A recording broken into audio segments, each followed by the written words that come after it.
ఉక్రెయిన్పై Russia విరుచుకుపడుతోంది. Kherson పట్టణంపై glide బాంబులతో attack చేస్తోంది. వరుస దాడులతో ఉక్రెయిన్ ఉక్కిరిబిక్కిరవుతుంది. మరింత భీకర దాడులు జరిగే అవకాశం ఉన్నట్టుగా తెలుస్తోంది. ఎయిర్ బేస్లే టార్గెట్గా న్యూక్లియర్ అటాక్స్ చేసే ఛాన్స్ ఉన్నట్టుగా తెలుస్తుంది. ట్రంప్ హెచ్చరించిన కొద్దిసేపటికే పుతిన్ సేన సీన్లోకి దిగింది. మొన్న కింజాల్ హైపర్సోనిక్ మిసైల్స్ ప్రయోగించిన సంగతి తెలిసిందే. ఇవాళ తాజాగా బాలిస్టిక్ మిసైల్స్ గ్లైడ్ బాంబులతో విధ్వంసం సృష్టించింది. ఇక సుదీర్ఘ లక్ష్యాలను ఛేదించడం గ్లైడ్ బాంబుల ప్రత్యేకతగా చెప్తున్నారు. ఉక్రెయిన్పై రష్యా విరుచుకుపడే ఛాన్స్ ఉందన్న ట్రంప్ హెచ్చరికల నేపథ్యంలో పుతిన్ సేన అన్నంత పనిచేసింది. ఉక్రెయిన్కు తమ పవర్ ఏంటో చూపిస్తామంటూ పుతిన్ ప్రతిజ్ఞ చేశారు. అంతలోనే ఈ గ్లైడ్ బాంబులతో ఖేర్సన్ పట్టణంపై విరుచుకుపడ్డారు. స్క్రీన్పై మీరు చూస్తున్న దృశ్యాలు ఒక్కసారిగా ఖేర్సన్ పట్టణంపై రష్యన్ దళాలు చేస్తున్న దాడికి సంబంధించిన తాజా దృశ్యాలు చూస్తున్నాం. డిస్టర్బింగ్ కంటెంట్ చూస్తున్నారు బిగ్ టీవీ స్క్రీన్పై. ఖేర్సన్ పట్టణంపై రష్యన్ దళాలు ముఖ్యంగా పుతిన్ సేన గ్లైడ్ బాంబులతో వరుస దాడులు కొనసాగిస్తుంది. ఒకసారిగా ఖేర్సన్ పట్టణంలోని అడ్మినిస్ట్రేషన్ భవనాలతో పాటు స్థానికంగా ఉన్నటువంటి కొన్ని పౌర స్థావరాలే లక్ష్యంగా కూడా దాడులు జరిగినట్టుగా ఉక్రెయిన్ ఆరోపిస్తోంది. తాజా దాడికి సంబంధించిన దృశ్యాలు చూస్తున్నారు.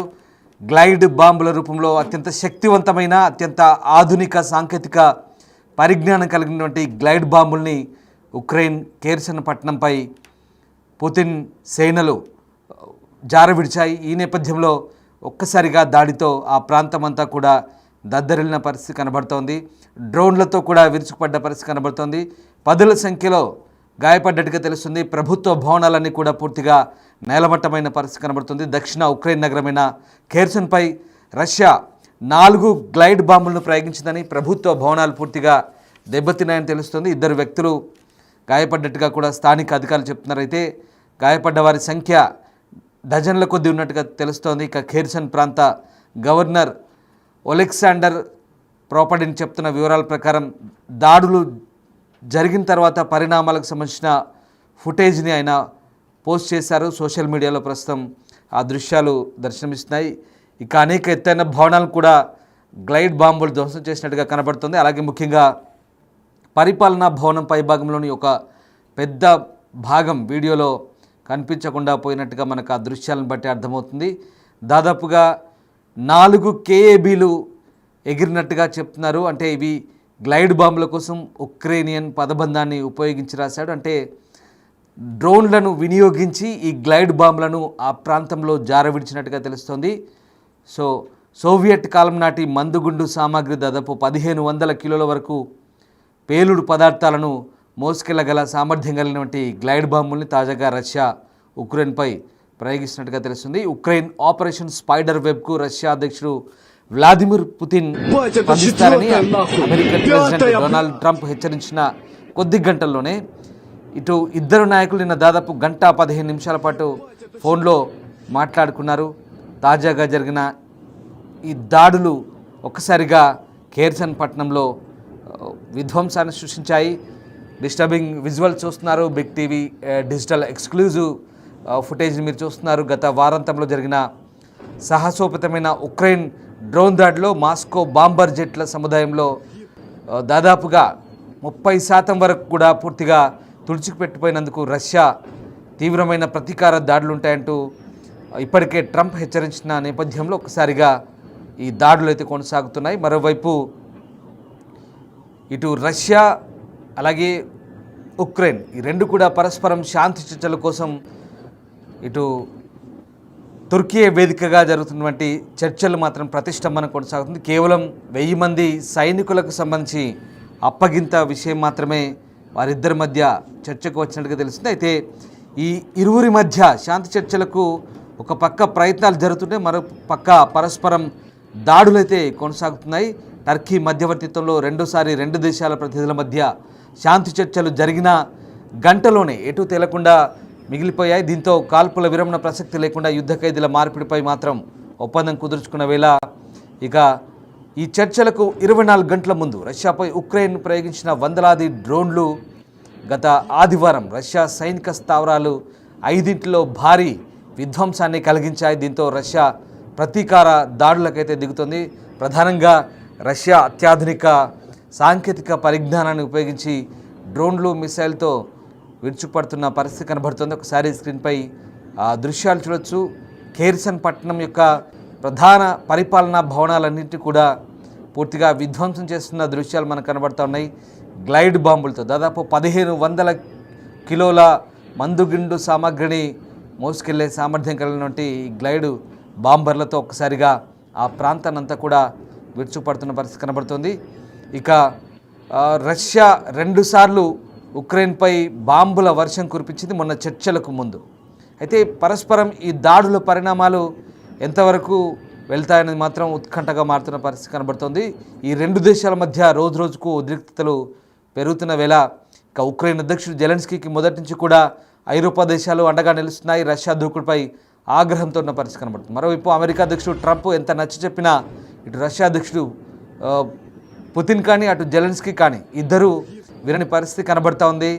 ఇద్దరు కూడా పరస్పరం దాడులకు తెగబడుతున్న పరిస్థితి కనబడుతుంది. మరోవైపు ఇటు బ్రిటన్తో సహా పశ్చిమ దేశాలు ఉక్రెయిన్కు పూర్తిస్థాయి సైనిక సహకారాన్ని అందిస్తామంటూ చెప్తున్నాయి. 1,00,000 డ్రోన్లను అందించేందుకు సిద్ధంగా ఉన్నామంటూ ఇప్పటికే బ్రిటన్ హామీ ఇచ్చింది.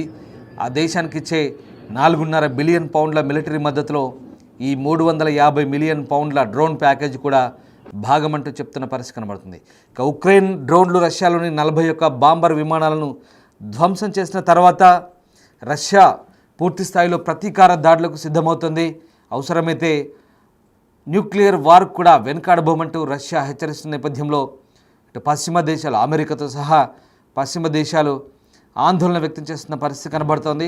ఇప్పటికే అంటే స్మార్ట్గా ఉక్రెయిన్ రష్యాపై చేసిన దాడిలో దాదాపు రష్యాకు చెందినటువంటి TU విమానాలు TU-95 TU-120 విమానాలు కూడా పూర్తిగా ధ్వంసమైన పరిస్థితి. వీటిని రష్యా తిరిగి సమకూర్చుకునే పరిస్థితిలో లేదు. ఎందుకంటే వీటికి వేలాది కోట్ల రూబుల్స్ ఖర్చు పెట్టాల్సి వస్తుందని నిపుణులు అంచనా వేస్తున్నారు. ఈ నేపథ్యంలో ప్రస్తుతం వాటి ప్రొడక్షన్ కూడా ఆపివేసినట్టుగా చెప్తున్నారు. ఇన్నాళ్ల పాటు TU శ్రేణి బాంబర్ ఫైటర్ జెట్లే ఉక్రెయిన్పై యుద్ధానికి రష్యా ఉపయోగించింది. ఇప్పుడు ఆ TU శ్రేణి యుద్ధ విమానాలనే పూర్తిగా ఉక్రెయిన్ వాటిని కూల్చివేసిన పరిస్థితి, వాటిని పూర్తిగా నిర్వీర్యం చేసిన పరిస్థితి. చాలా స్మార్ట్గా చెక్కపెట్టెలో డ్రోన్లను పెట్టి రష్యా వైమానిక స్థావరాల్లోకి చొచ్చుకొని వెళ్ళి 18 నెలలుగా చేసినటువంటి గూఢచారి ఆపరేషన్లో భాగంగా మొన్న ఆదివారం నాడు దాదాపు 30% రష్యన్ ఆయుధ సంపత్తిని వైమానిక సంపత్తిని పూర్తిగా నిర్వీర్యం చేయగలిగింది. అంతటి గూఢచారి ఆపరేషన్ పూర్తి స్థాయిలో సక్సెస్ కావడంతో ఒక్కసారిగా ప్రపంచ దేశాలు కూడా నివ్వెరపోయిన పరిస్థితి, ఆశ్చర్యపోయాయి. కానీ ఇప్పుడు ప్రతీకార దాడులకు రష్యా దిగడంతో ఒక్కసారిగా ఆ ప్రాంతమంతా కూడా బీభత్సం నెలకొన్న పరిస్థితి కనబడుతోంది. ఇక ఈ 2 దేశాల మధ్య ప్రస్తుతం యుద్ధ వాతావరణం ఎంతవరకు దారితీస్తుందనేది ఇంకా తేలాల్సి ఉంది. ఇక ముఖ్యంగా ఉక్రెయిన్కు ఆయుధాల కొరత తీవ్రంగా వేధిస్తుంది. గగనతల రక్షణ వ్యవస్థ లేకపోవడంతో రష్యా క్షిపణులు డ్రోన్ల దాడులను ఉక్రెయిన్ తట్టుకోలేని పరిస్థితి. అందుకే ఈ వినూత్నమైన డ్రోన్ దాడులను నిర్వహించడం ద్వారా ఒక్కసారిగా ఉనికిని చాటుకునే ప్రయత్నం చేసినట్టు చెప్తున్న పరిస్థితి కనబడుతుంది. ఇక ఉక్రెయిన్ తన ఖేర్సన్ సిటీని కోల్పోయిన తర్వాత తాను కోల్పోయిన భూభాగాల్లో 2022 నుంచి ఎలాంటి విజయాలను సాధించలేదు. గత ఏడాదిగా దాదాపు 5,000 చదరపు కిలోమీటర్ల భూభాగాన్ని ఉక్రెయిన్ రష్యా వల్ల కోల్పోయిన పరిస్థితి. సో ఉక్రెయిన్ ముట్టడించిన కుర్స్ను కూడా రష్యా తిరిగి స్వాధీనం చేసుకోగలిగింది. ఈ నేపథ్యంలో అటు సుమీ రీజియన్లో కూడా భూభాగాలను రష్యా ఆక్రమించుకుంటోంది, వరుస దాడులు కొనసాగిస్తుంది. తాజాగా ఖేర్సన్ పట్టణంపై చేసిన ఈ దాడులు అయితే బీభత్సాన్ని కలిగించాయి. ఈ నేపథ్యంలో ఇక ట్రంప్ హెచ్చరించినట్టుగానే రష్యా దాడులకైతే పాల్పడుతుంది, ప్రతీకార దాడులు చేస్తుంది. ఇక అమెరికా మధ్యవర్తిత్వం ద్వారా ఇప్పటికే శాంతి చర్చల ప్రక్రియ కొనసాగుతుందని చెప్తున్న నేపథ్యంలో ఇస్తాంబుల్లో 2 దేశాల మధ్య 2వ విడత చర్చలు విఫలమైన నేపథ్యంలో ఇక ఈ నెలాఖరులోగా 2 దేశాల అధ్యక్షులు ప్రత్యక్షంగా చర్చలు జరిపితేనే పరిష్కారం లభిస్తుందంటూ ఇటు టర్కీ అధ్యక్షుడు ఎర్డోగాన్ చేసిన ప్రతిపాదన కూడా ఎంత మేరకు ఫలిస్తుంది? మరి ఇటు రష్యా ఉక్రెయిన్ పరస్పరం దాడులు జరుపుకుంటూనే ఉంటాయా? ఇంకా ఎన్ని రోజుల పాటు ఈ దాడులు జరుగుతాయని మాత్రం తేలాల్సి ఉంది.